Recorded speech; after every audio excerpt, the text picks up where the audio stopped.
Welcome to How Now, the podcast where we talk about how to live in the now. And here's your host, Kim Martin-Raymond.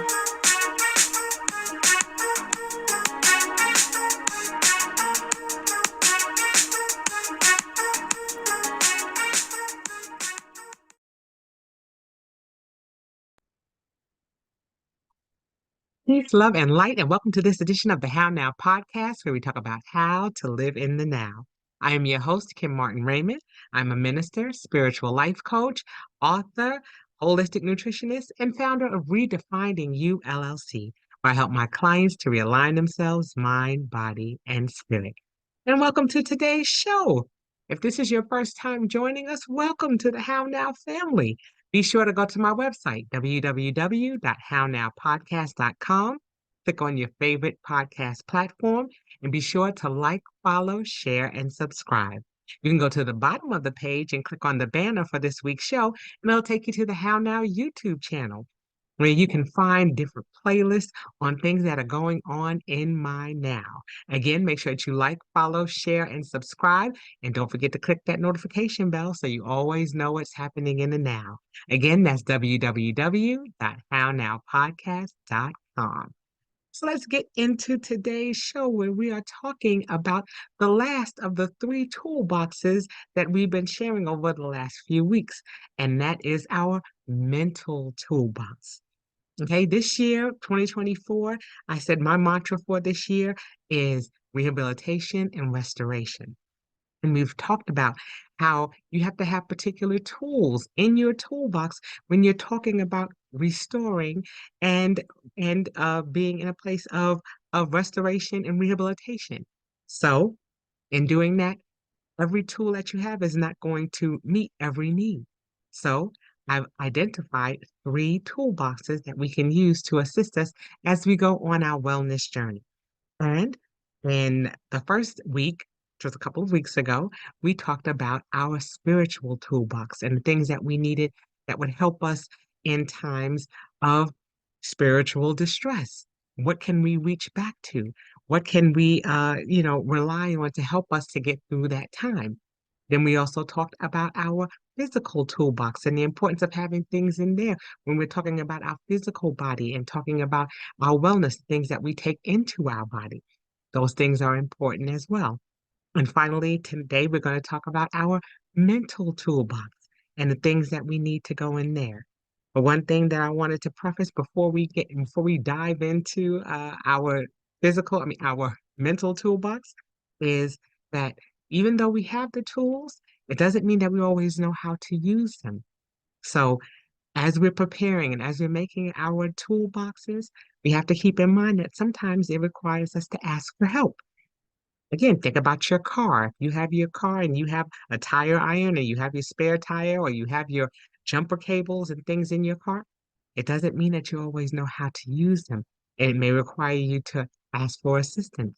So know that even though you have these toolboxes and it's a way of us preparing ourselves in the instance that something may occur, we may also have to ask for help.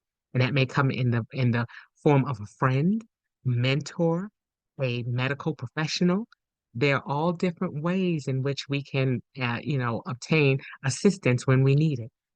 So as we're going through these toolboxes, keep that in mind that even though you're putting things in your toolbox, you may have a little bit of difficulty in understanding how to work them, but we put them in place so that that way we can reach for what we need and we can reach for the assistance that we need to use them when necessary.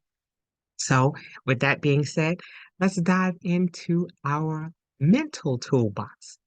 One thing that I was always told as a kid, and I don't remember exactly who it was who told me, but the words have always resonated with me, is that you always learn from your womb to your tomb. There's never a time where you're not learning something or you don't have the ability to learn something. And I mean, in this year, 2024, my goodness, think about all of the things, all of the technology that we have at our fingertips. We used to be confined to just our environment, just our city, our town, our state. We didn't have the ability to touch lives and explore different places until we got into this age of technology. We're now in a space where we can do things on a global and international level, things that we were never able to do before. We can go beyond the card catalog and our imagination, things that we used to be able to do when we went to the library. Now we can expand our minds and the possibilities are endless based on the technology that we have. But there are still some who have limited technology and may not have access to it, and that's where it's important to have those connections with people, such as storytellers, those who can tell us what's going on or what's been happening in our past and our possible future. Okay. I think about, we'll go basic first. Think about storytellers of old. Think about tribes in Africa. I think about those who shared the stories of their ancestors with the younger children who were coming up. It was important to have that access to information, to be able to know what was going on before books were written, before manuscripts were written, all of those things. We had those storytellers.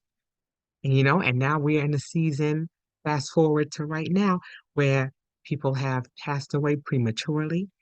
We have heard so many increases in dementia and issues with people having difficulty remembering, and that has not given us as much of an opportunity to hear some of the stories that they may have. One thing that's beautiful is that even though we don't have those stories, we did have some of them that were written, that were documented. And nowadays, anyone can write a book if it's in your mind and you can self-publish it. There are so many opportunities for us to share information. So, like I said, we had those who were our storytellers, those who are authors and who write books. We have so much access to information, the internet. We have ways in which to share information. We have modes of transportation that allow us to travel worldwide, internationally, to be able to share information with others, even when we don't have the technology. We can go with our words and with a passport or with a airline ticket to anywhere in the world and share information. But the beautiful thing again is that we learn from our womb to our tomb. You know, we are told in the Bible to be childlike. Okay. And think about children and what they ask all the time. It's always why? Why do we have to do this? Why? Think about our millennials. Why? Everything is why. And in order to be able to answer that question, why, we have to be able to dig. We have to be able to search information, and we have it at our fingertips. And we can't take that for granted. We can't, for those who have limited access, and those of us who do have access, we can't take advantage of what we are privileged to have. We have laptops and tablets and all other kinds of devices, our cell phones, and things that can provide information. So we're always today years old learning something that we never learned before. And there should be an excitement in that. We should be childlike in that excitement of learning something new, something that we may have not known before. And as the old cliche says, when you know better, you do better, and you don't know what you don't know. And so we have to be in a space of having an open mind and a positive mindset to receive the things that are going on around us. So it is important that we take the time to to show gratitude for what we have the opportunity to learn, and then on top of that, what we can share. Because it's not just a matter of taking in information, you know. We talk about mental, we talk about things that are coming in and what can I learn and what can I absorb. But guess what? If you're a teacher or an educator like myself, you know, you can as you're sharing information, you're pouring into yourself as well. Because you got to retain that information and master that information within your mind, and then you can go out and share that. That's where the growth comes in at, because as you're continuing to share that information that you took in, you're growing yourself. You're honing in on that information and it's becoming a part of who you are. So much so that you can articulate it. That's the beauty of learning because it goes both ways. As you're learning or as you're learning and as you're teaching, you're exchanging information and it's a beautiful exchange. And it's something that continues to help you to grow, or as my daddy used to say, help you to broaden your base. Okay? He always said that. We're like trees planted firmly by the water. You're watching, you can check out that tree behind me. It's a tree of life. And those roots go deep and they're strong and they're sturdy based on the information that we put in it. It's how we feed it. And how do we go about feeding our mental minds? Okay, and in order to talk about that, let's talk about what can be in our toolbox. I've got my toolbox here with me again. Like I said, we have three toolboxes. One that was our spiritual toolbox, one that was our physical toolbox, and now we have a third that is our mental toolbox. Okay, and what can go in that toolbox, which is something that has gone in all the other two toolboxes that I've talked about in the last couple of weeks, is a journal, somewhere to record the things that we learn. You know, because if you're a person like me who's a little older, who's in her 50s, who is perimenopausal, can't remember anything, I have to write things down. I have to be able to write things down so that I can retain them. That's how I learn. But everybody has a different way of learning. But if you want to put things in your toolbox, one thing that you can put in there is a journal. If it's difficult for you and you're not a person who writes, then use your technology, use your phone, use the voice recorder on there and record things that way so that you can go back and hear them again. Sometimes when we hear it in our own voice, it hits different, you know, because we all learn and gather information in different ways. Sometimes we can hear the same message, but if it's said by a different person, it like I said, it hits different. It's your connection with that person. It's the way in which they share that information. Some people are tactile learners. Some people are, auditory learners. They learn in different ways. And so we have to use what's best. That's why, again, we said these toolboxes are so personal. It's your personal toolbox to fill it the way that is comfortable for you. You want tools in your toolbox that once you learn how to use them, they're comfortable in your hand. They're comfortable in your mind. They're comfortable in your spirit. They're there. And there's something that you can go back and rely on because you've used them before, or because you're the one that put them in there. You're the one that chose them. That's the beauty of the toolbox, being able to make it your own. And so as you're filling your toolbox, as you're finding those things that work for you, then you'll be more inclined to go back and use it because you'll have a familiarity with it. Okay. So, like I said, you can use your journal, or you can use your technology and your voice recorder and be able to record the things that you want to do. As you're learning things, as you're retaining things, as you're learning new things, if it's something that's difficult to remember, start to write those things down so that way you can go back and you have a point of reference. Another thing that can go into to your mental toolbox is memories. And that's a huge one because we learn sometimes from our experiences, good, bad, or indifferent. Sometimes it may be a negative experience. And if we remember what we did to resolve or to come out of that place, that's something that can go into our toolbox because we may have to reference that later. Think about when you were a child and you went to go and put your hand on that hot stove.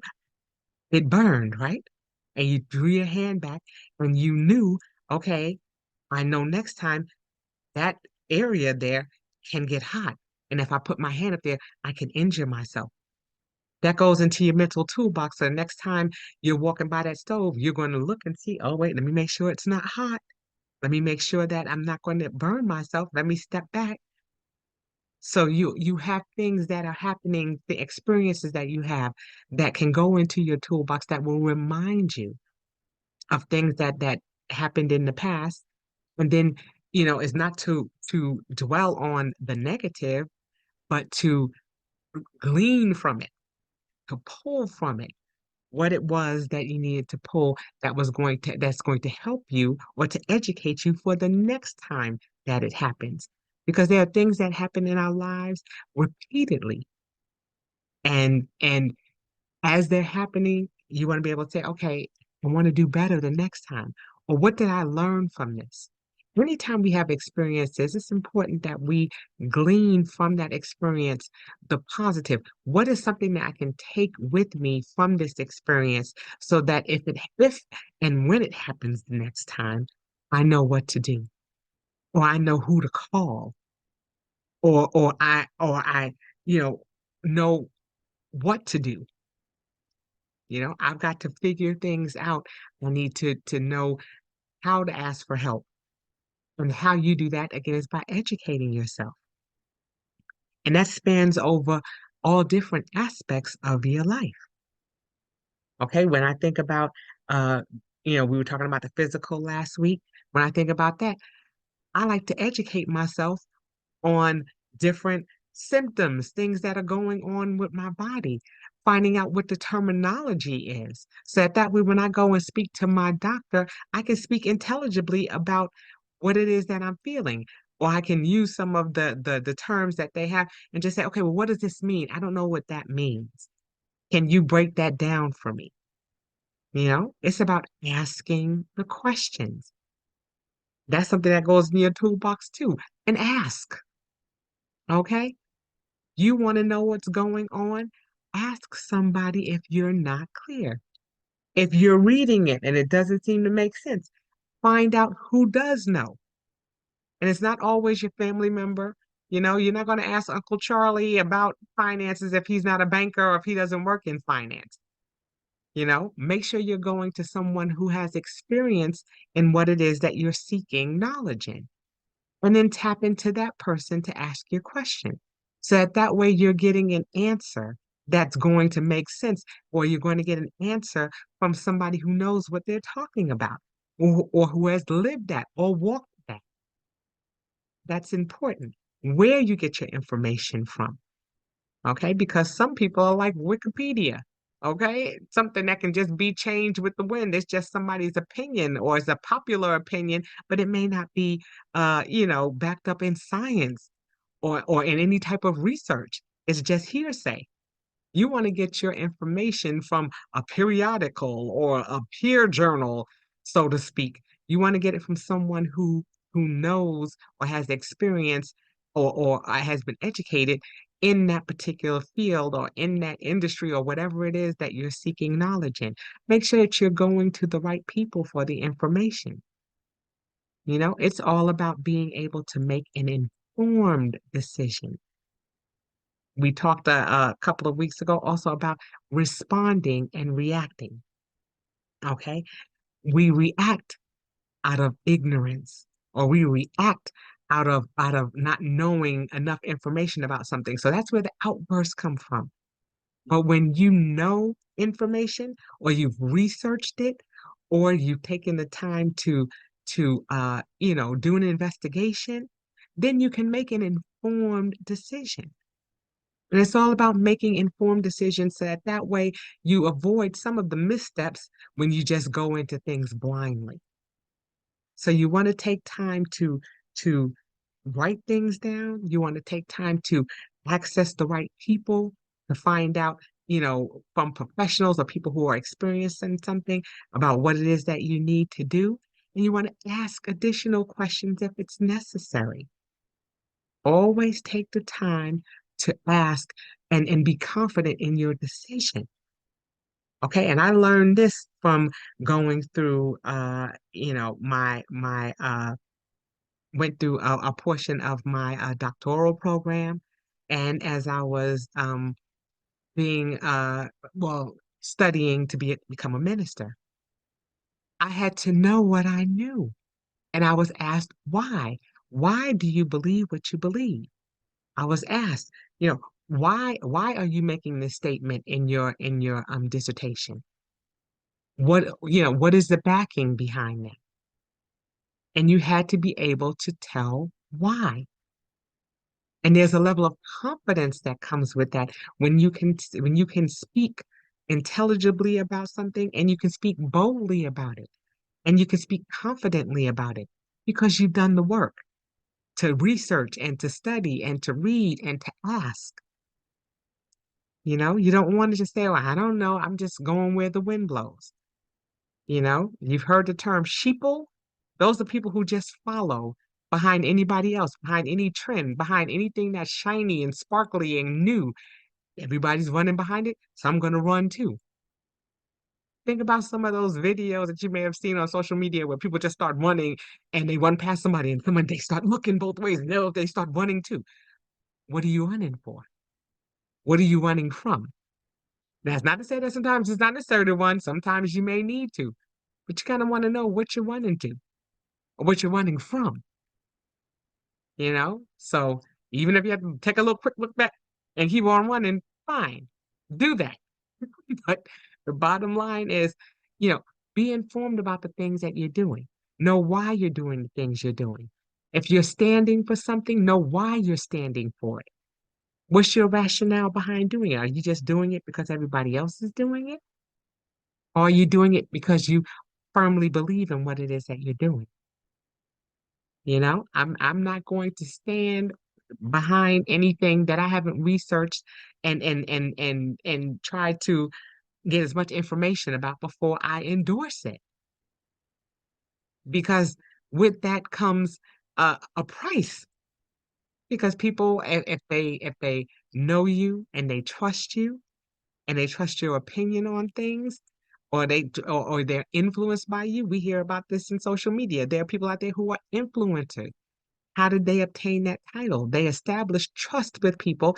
People began to realize that there was some fact to the things that they were saying, or there was some proof to the things that they were saying, or those things, seemed to bring them some level of success.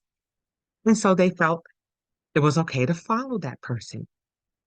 We have people who follow people. We have people who follow me on social media. We have people who follow others on social media. And the reason why they do that is because there's something about what it is that you're sharing that resonates with that person. Or they feel that the things that you're saying are informative. They bring information. And those are the things that are important. Being able to have a resource that is trusted, and that comes with research. That comes with reading. Okay, I am a voracious reader. I love to read. If I turn this camera around, I have books all in my office, all in my library here. I have tons of books because there's something that I may want to learn or something that I want to know about. And so I go and grab a book on it and I begin to read it. And I love a tangible book. I love to hold a book because I'm that person that goes in and highlights, and I'm that person that goes in and circles and underlines things when things pop out at me. If something resonates with me, I try to circle it, or I try to, have that information available, or I dog ear the page. I kind of turn the page down a little bit, that way I can go back to it if I need to reference it. And I'll sit there and go, well, now, which book was that I saw that in, and where was it again? And then I'll try to go to my bookshelf and find it and look for that information. You have people who get Google. You have people who Siri, all of those things where we can gather information. The opportunity for us to gather information is endless, endless. It's just a matter of us taking the time to find the resource that works best for us. Like I said, there are people who are not, they're like, look, I don't like books.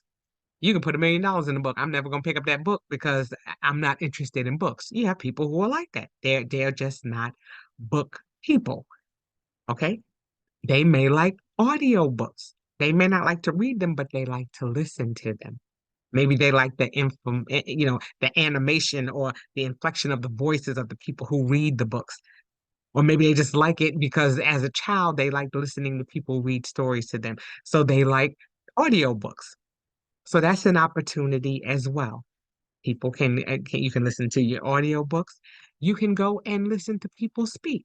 They have TED Talks and all kinds of opportunities for people who want to go and hear people speak. There are a lot of people out there who speak well. You have podcasts like this that people can turn to if they're looking for certain information. And the beauty of it is you can pick and choose those things that you want to put in your toolbox for yourself. They have a lot of self-help books that are out there for people who are dealing with different situations in their lives. And so they may want to be able to read about it or go hear someone speak about it or go and have a session with a mental health professional to talk about some of the things that are going on. But your mental toolbox is there to be filled with things that are going to help you to gather in information again so you can make informed decisions and again so that you can respond instead of react. That's the key. That's something that's beautiful in all three of the toolboxes that I've been talking about. You want to be able to pull things that you need and then be able to say, okay, this is the information that I needed for this particular event in my life. And then I'm going to store it again just in case it comes up one more time. It's your own personal, individualized toolbox, only to be used by you. And even if someone has a toolbox that's similar to yours, there's always going to be one or two things in there that are going to be different from somebody else's. Okay? It may start with some basic things, like we said in all of them, a journal, a pen, and in our spiritual one, a Bible, in our physical one, we talked about having a tape measure, and our mental one, we can talk again about having some type of technology, something, video, voice recorder to record those things that we need. There are so many ways for us to be able to gather information, things that start out baseline like that, and then we just build from there. We're always building and growing. And again, like I said, broadening our base. That means expanding our knowledge. That means growing those roots that are back there in that tree so that way we can stand a little stronger. When we lack information or knowledge, there's a bit of we our trunk to that tree back there is weak, it's thin, it's easily broken because there's nothing in it that we're standing firm on. But as we learn and as we grow and as we gather information, the hope is that the roots to the tree of life, our bodies, can stand a little stronger and a little firmer because we are confident in what it is that we believe. But there's also that open mind that we talk about as well, because sometimes we learn information and we think that it's something that is correct, and then we find out a little later down the road that it's not quite what we thought it was. This happens all the time, especially in nutrition. You hear about all these fad diets and you hear about eat this, don't eat that, do this, don't do that. Then 10 years later, after they've done all kinds of research and studies, then all of a sudden it's like, wait a minute, no, we don't do that anymore. Don't eat chocolate, don't eat chocolate. Oh, drink red wine. Red wine. Oh, nope, don't drink red wine. It's not good for you. They go back and forth.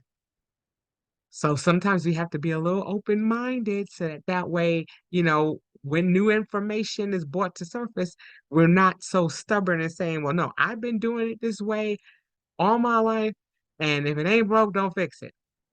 That is acceptable in some realms, okay? But sometimes, yes, where it may be okay to do something, and I'll give you an example. This is a couple of years back, when they were talking about the can opener. And they were talking about opening a can. Most people hold it on the side of the can, on the side of the can, and then they turn the can opener, the manual can opener, and they allow the can to open. Then you find out that you're supposed to put it on the top of the can because usually if you hold it on the side and you're turning it, the lid tends to fall into the can, but if you hold the can opener on the top and you go around the lid, what tends to happen is the top comes straight off. And so, I mean, I remember calling my 105-year-old grandmother and saying, Grandma, you you didn't know that you're supposed to put the can opener on the top and not on the side like y'all taught us how to do? And she said no. And I mean, and we laughed about it. But what's interesting is even when you held it on the side, it still opened the can, right? Even though the lid went inside, you made sure that you cleaned off the top of the lid, which you should have done in the first place, right? You cleaned off the top of the lid, never fell in. You just took your little fork and poked it out, and then you went on about your business. It still opened the can, but there was a better way to open the can where you didn't even have to worry about it falling in there. So you see, there's like another cliche. There's more than one way to skin a cat. Absolutely. But if there's a better way to do it and you choose to implement it, then go ahead and implement it. But these are things that are wonderful. You hear on social media, I was today years old when I learned this or that. There's some level of excitement to me, about that. I learned something that I didn't know before because we don't know everything. Again, we learn from our womb to our tomb. There's always something that we're going to learn if we open our minds to it.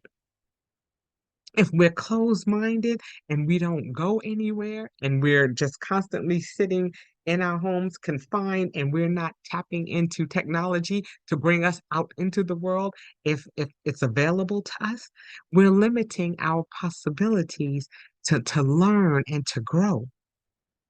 There are people who, come, uh, who are clients of mine who say, I don't know what my purpose is.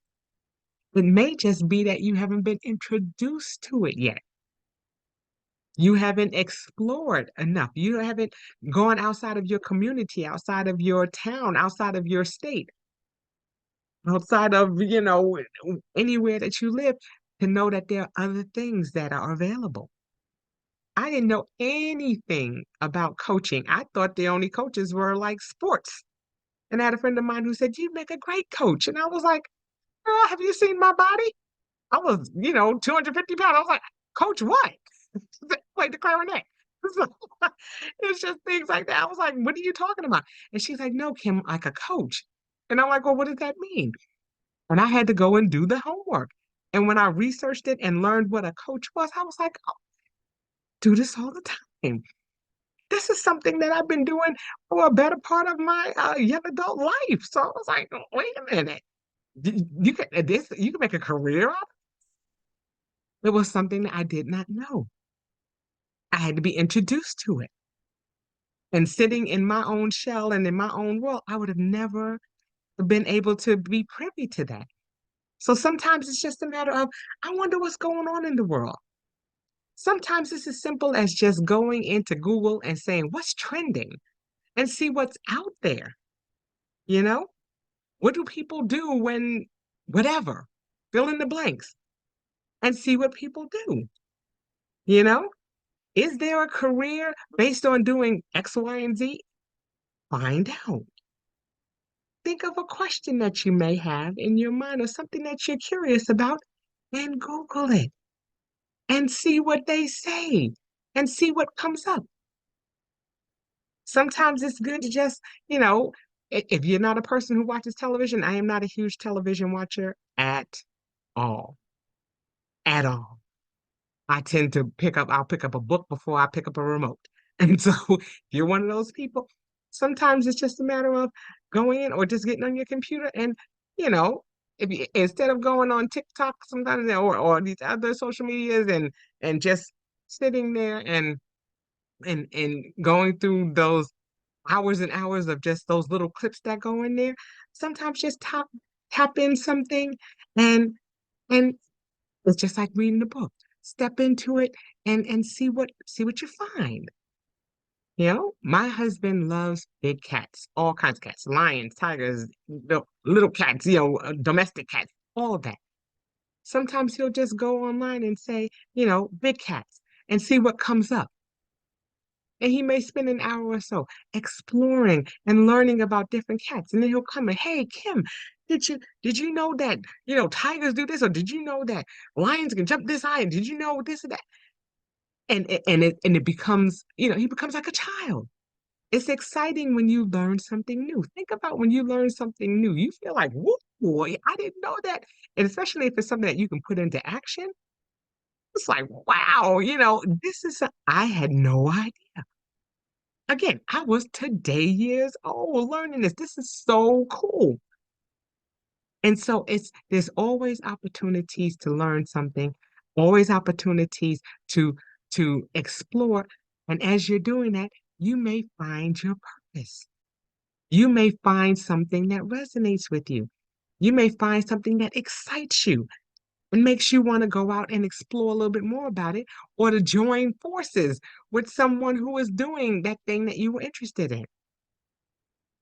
As we open ourselves up to technology, as we open ourselves up to the things that are out there and exploring our world and partnering with others and having conversations, there's so many ways in which we can fill our mental toolbox. It's just but it starts, with us. It starts with us. It starts from within. We have to have a desire to want to explore, to be curious. And there's nothing wrong with being curious. Think about that book that you read when you were a child, Curious George. Always getting in stuff, okay? He got into a little bit of trouble, but there was always something to be learned in that experience. So again, fill your toolbox with experiences. Make sure that you have something to document those experiences that you can go back and tap into them as you need them. And as you learn better, again, start doing better. But leave your mind open to the fact that things change. And just like we have all of these wonderful things that were created for us, those people who were trailblazers, think about the Wright brothers who, flew airplanes. Now you have airplanes that can fly, you know, into other countries and things that they were just barely flying from one field to the next. But there's always a way to build on what it was that was learned. There are so many opportunities for you to build and to grow, for you to add more roots to your tree. So you stand a little stronger, a little taller, a little firmer. And it's not that as soon as the wind blows, you're swaying from left to right because you have no direction. Take the time to begin to plant your feet, dig those roots in, and begin to stand firm on the things that you believe in. Know why you believe what you believe. If someone asks you a question and wants to know, well, why do you think this is a good product? Or why do you think that this is something that's good to do? Can you answer that question? Can you answer that question with confidence?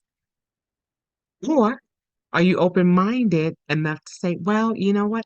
I don't really know enough about that, but I'm going to check it out.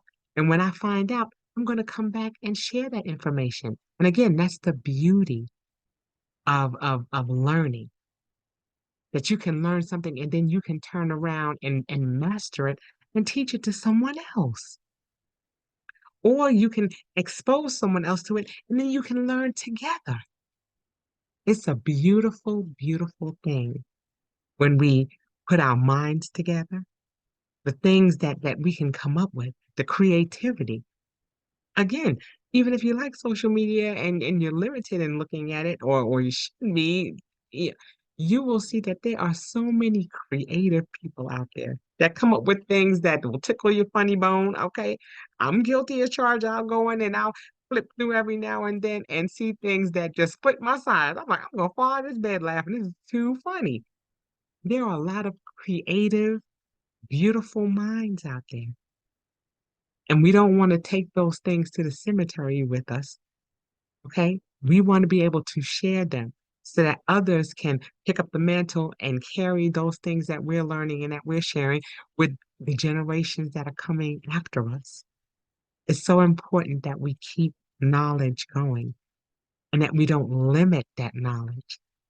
And we're seeing a lot of that. I had the privilege of sitting in a round table not too long ago where we were talking about people being authors. I've written a couple of books, and we were talking about books being banned in certain areas, certain books where certain content's being banned. And that's something that is horrifying to me because we never want to limit anybody's ability to learn something based on someone else's biases. That's something that we don't want to see happen. I don't want to see that happen. I don't want my grandbaby to be, not be exposed to all that is out there for her to be exposed to because we have, the opportunity to think freely. But we want to be able to make informed decisions, and we can't make informed decisions if we're limited in what it is that we know. Because what we're going to do is we're going to make a decision based on, what's right in front of us. And that may not be enough. So we want to make sure that, you know, as time is passing, we're sharing information with others and that we're not keeping it to ourselves. So if there's things that you are learning and things that are, bringing value to your life, share those things with others. Encourage them. Let them know where you found out that information and then let them learn it for themselves. I've been doing a Tuesday where I've been sharing scripture, and towards the end of each one of those little episodes that I do, I say, if this has resonated with you, I say take a deeper dive. Pull out your study Bible, pull out information and learn what was going on. What was the background behind this? What was it that you learned? Or what was it that happened? So that way, you can put it into its proper context. Okay. And then that way you can make it your own. You understand it for yourself. And then it's something that can go into your toolbox. See how that works? Just like you have people who are plumbers and things like that, they have all of the tools that they need. They've taken time to study which tools work and which ones don't. What is a better product and what isn't? What type of screws can you use with this? And is there an alternate that you can use? So those are all things that you think about as you're building your toolboxes, whether it be your spiritual, whether it be your physical, or whether it be your mental toolbox. What are you putting in there to make it your own? And are you polishing those things up when they start getting a little rusty? Or if the information gets outdated and you learn something new, are you going in and making the necessary replacements that you need to make? It's a living thing that is constantly changing. Just like your wellness journey is a journey, it doesn't end. There's always a little twist or turn. There's always something new. There's always something that's growing. There's always another little sprout or a little branch or a little something that's coming out of there that's going to help you to stand a little stronger and stand a little firmer. That's going to help you to be the best version of yourself. Okay, so it's been wonderful to share about these toolboxes. And as we go through the year and as I have additional guests that come on my show, I'll be sure to say, okay, this is something that you can put in your spiritual toolbox. This is something that you can put in your mental toolbox. This is something you can put in your physical toolbox. I'll put out little reminders like that to let you know, things that you can put into your toolbox that may be helpful, things that resonate with you. But remember, it is going to be your own. Again, this has been awesome. I hope that it has been something that's been informative for all of you who have listened over the last few weeks about the different toolboxes. And we'll continue to share information so that as I grow and I learn and I experience things, I can share them with you. Again, all so that we can make informed decisions and so that we can respond as opposed to reacting. Okay, so like I said, get your toolbox ready. Pick up one at the store just so you can have one to see if you're a visual person like this and begin to start even writing down some of the things that you need to put into your toolboxes. But I'm always here and I'd love to hear about your toolboxes. Please make sure that you put in the comments things that you're doing to prepare your toolboxes as you go through your wellness journey. Okay, and that will do it for this edition of the How Now podcast, where we talk about how to live in the now. Be sure to fill up your toolboxes. Remember to send me comments. I'd love to hear how you're building your toolboxes and what your toolboxes are going to look like through the entire year. Make sure that you ask questions, seek help when you don't know how to use some of those tools that are in there, but don't be afraid to put them in there. Again, make it your own. And until I see you all the next time, be blessed. And I say peace.